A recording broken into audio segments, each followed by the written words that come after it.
औज़ुबिल्लाहिमिनश्शैतानिर्रजीम बिस्मिल्लाहिर्रहमानिर्रहीम अस्सलामु अलैकुम वरहमतुल्लाहि वबरकातुहू।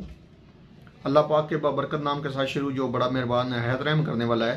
मैं हूं हकीम ख्वाजा मोहम्मद नईम मुस्लिम दवाखाना बुलवाल की तरफ से आप तमाम दोस्तों की खिदमत में हाजिर हूं एक नए नुस्खे के साथ और एक नए टॉपिक के साथ। आप तमाम दोस्तों के दरमियान मुलाकात हो रही है अपने प्लेटफार्म के ऊपर।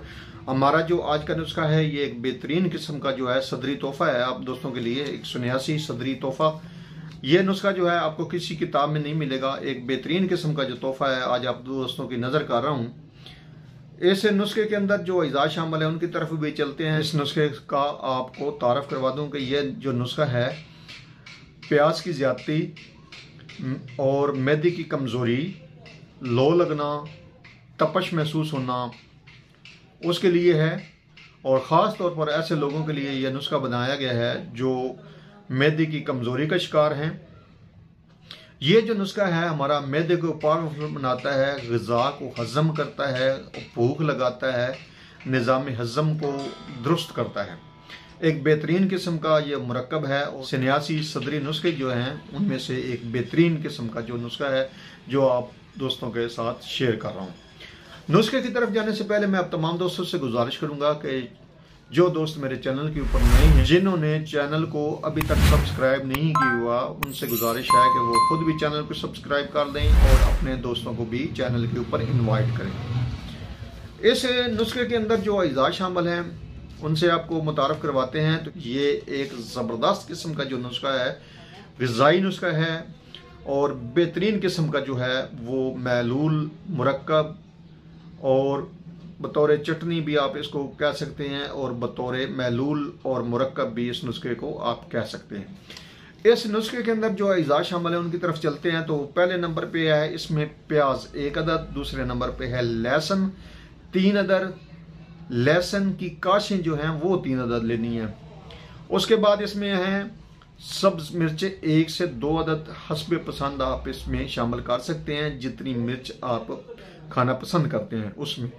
उसके बाद इसमें है पुदीना 1 गठरी, छोटी जो गठरी होती है वो पुदीने की लेनी है। अपने ताज़ा पुदीना जो है जो सब्जी वाले से मिलता है वो आपने इसमें छोटी गठरी शामिल करनी है।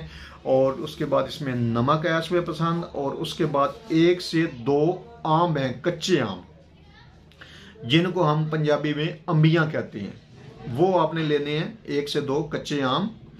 अब तरीका कार इसका ये है कि आम को आपने उबाल लेना है पानी में, उसके बाद पानी से निकाल लें, ठीक है जी, और इसका गोदा निकाल लें। उसके बाद बाकी जो अज़ा आपको बताए हैं जिनमें पुदीना, सब्ज मिर्च, नमक, लहसुन, प्याज, ये आपने ग्राइंड कर लेने हैं और गोदा शामिल करके, आम का गोदा शामिल करके आपने ग्राइंड कर लेना है। जब ये ग्राइंड हो जाए तो आपका जो मुरक्कब है, जो महलूल है, ये तैयार हो चुका है। ये आपने दोपहर के खाने में कुछ दिन मामूल बनाना है। ऐसे लोग जो मैदे की कमज़ोरी का शिकार हैं, भूख की कमी का शिकार हैं, निज़ाम हज़म की ख़राबी का शिकार हैं, जिन लोगों को तपश ज़्यादा लगती है, प्यास की ज़्यादती होती है, लो लग जाती है, उन लोगों के लिए एक बेहतरीन किस्म का ये मुरक्कब है।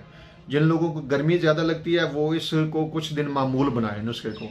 तो ये नुस्खा जो है मैदे को बिल्कुल परफेक्ट कर देता है, भूख की कमी को ठीक कर देता है, निज़ाम हज़म को ठीक कर देता है, भूख लगाता है। जिन लोगों की भूख ख़त्म हो गया है वो इस मुरक्कब को लाजमी बनाकर इस्तेमाल करें। ये एक बेहतरीन किस्म का जो मुरक्कब है जो आप दोस्तों के हवाले किया है, जिसका नुस्खा आप दोस्तों के हवाले किया है, इस नुस्खे को लाजमी बनाएं, इस्तेमाल करें और अपने फीडबैक से हमें लाजमी आगाह करें। आपके फीडबैक्स, आपके कमेंट्स हमें हौसला देते हैं, हमें आगे बढ़ने का हौसला देते हैं, हमारी रहनुमाई करते हैं। एक नया जज्बा पैदा होता है कि आप दोस्तों के हवाले जो है अच्छे से अच्छा नुस्खा किया जाए। तो एक बार फिर आप तमाम दोस्तों से गुजारिश करूंगा कि जो दोस्त मेरे चैनल के ऊपर नए हैं और जिन्होंने चैनल को अभी तक सब्सक्राइब नहीं किया हुआ वो खुद भी चैनल को सब्सक्राइब कर लें। अपने अजीज़ों को, अपने प्यारों को, अपने दोस्तों को चैनल के ऊपर इनवाइट करें। ये आपका तावन होता है हमारे साथ और हम इसके लिए आपका दिली तौर पर शुक्रिया अदा करते हैं जो दोस्त हमारे साथ तावन कर रहे हैं उनका भी, और जो दोस्त हमारे साथ नए हैं उनका भी। हाजिर होंगे इंशाअल्लाह ताला इसी तरह के मुफीद व मुजरब वीडियो के साथ। उस वक्त तक के लिए इजाज़त दीजिए। अल्लाह हाफिज़।